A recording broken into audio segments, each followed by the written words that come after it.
नमस्कार दोस्तों, मैं हूं विक्रम और आज मैं आपको लेकर आ गया हूं महाराष्ट्र के अंदर बना हुआ पानी के बीच, समुद्र के बीच का एक ऐसा किला जिसके बारे में आप लोगों से सुना होगा। लेकिन आज हम दोस्तों देखने वाले हैं समुद्र के बीच में बना हुआ मरुड़ जंजीरा का किला।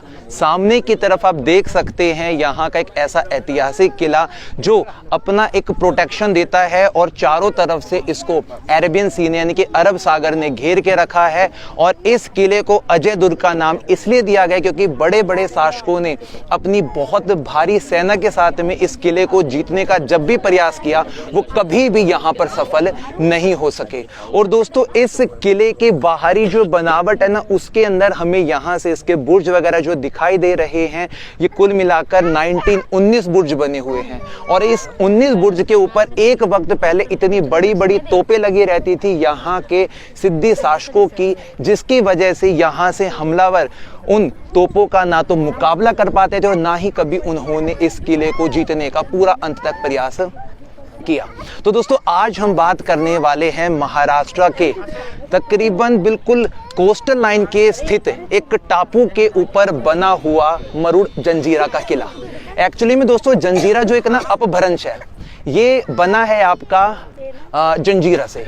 और जो जंजीरा नाम का वर्ड होता है ना, ये आपका होता है टापू, यानी कि एक ऐसा छोटा हिस्सा जिसके ऊपर आज एक किला बना हुआ है। वक्त के साथ साथ में इसको जो नाम है वो जंजीरा दे दिया गया। लेकिन यदि हम बात करते हैं इसके समुद्र तल से ऊंचाई की दोस्तों, तो तकरीबन 40 फीट ऊंचे इसके बाहरी बुर्ज हमें देखने को मिल रहे हैं। और इसको 3 हिस्सों में बनाया गया है। नीचे वाला जो पोर्शन है, उस वाले पोर्शन के तो अंदर रखे जाते थे बारूद वगैरह ताकि वो ठंडे रहें। बीच वाले पोर्शन में आप वॉक कर सकते हो जहां से दुश्मनों को देखा जा सकता है। और बिल्कुल ऊपर वाले हिस्से की यदि हम बात करते तो वहां पे तैनात रहती थी तोप वगैरह। तो दोस्तों इसके बारे में भी हम और बारीकियों के साथ में बात करेंगे। पहले आप अपनी नजर को इस पास वाले हिस्से में थोड़ा सा घुमाकर देखिए। यहाँ पर आज के वक्त में जो आपको आबादी दिखाई दे रही है, ये सभी लोग आजादी से पहले इसी किले के अंदर रहा करते थे। और यहाँ पर अपने मुस्लिम भाई और जो कोल यानी कि मछुआरे होते ना, वो सब राजा के अधीन में रहते थे। और पूरा जो इनका व्यवस्था है ना, वो इसी किले के अंदर से चला करती थी। लेकिन आजादी के बाद में जब रियासत एकाग्रित हो गई, इकट्ठी हो गई, तो उसके बाद में जितने भी यहाँ के लोग थे वो आसपास की पहाड़ियों पे जाकर बसने लगे, अपना व्यापार करने लगे। सो दोस्तों यहाँ पर आज जो आपको ये घर दिखाई दे रहे हैं, ये सभी उन मछुआरों के यानी कि कोल जाति के घर हैं। और आधे हिस्से में बने हुए अपने मुस्लिम भाइयों के घर यहाँ पर जो उसी समय से संबंधित है। अब दोस्तों हम बात करते हैं इस किले की सही बनने की। वैसे तो यहाँ के जो गाइड है ना, वो ये बताते कि 12वीं शताब्दी के वक्त में इस किले को यहाँ के जो सिद्दी जोहर नाम के शासक थे, उन्होंने इसको बनाया था। पर दोस्तों वास्तविकता जो इसकी बनती है ना, वो बनती है आप लोगों की 15वीं और 16वीं शताब्दी के वक्त की।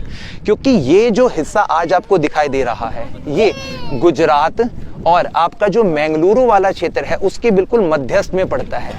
और इसकी वजह से जो व्यापारिक मार्ग है ना, उस व्यापारिक मार्ग के इसका केंद्र होने की वजह से इसकी जो अहमियत है, इसकी जो खासियत है, वो स्टार्टिंग से बहुत ज़्यादा बढ़ती चली गई। तो शुरुआत में यहाँ पर जो कोल यानी कि मछुआरों के एक राजा हुआ करते थे, राजा रामराव पाटिल, जिन्होंने यहाँ पर अपना एक लकड़ी के ढांचे का एक इमारत तैयार की थी, एक किला बनाया था। और उस किले को बनाने के लिए उन्होंने अहमदनगर की जो रियासत थी, वहाँ के सुल्तान थे जिनका नाम था निजाम खान, उनसे उन्होंने पहले परमिशन मांगी। क्योंकि ये वाला जो क्षेत्र है वो पूरे का पूरा उन्हीं निजाम के अधीन में आता था। और दोस्तों उनकी परमिशन के बाद में उन्होंने जब यहाँ पर अपना वो किला तैयार किया लकड़ी के ढांचे का, तो अहमदनगर के सुल्तान को वो किला बहुत पसंद आया। तो उन्होंने राजा राम को कहा कि भाई आप ये वाला किला मुझे दे दो। लेकिन राजा राम का जो पूरा व्यापार था, उनका संगठन था, यहीं से संचालित हो रहा था, तो उन्होंने देने से मना कर दिया।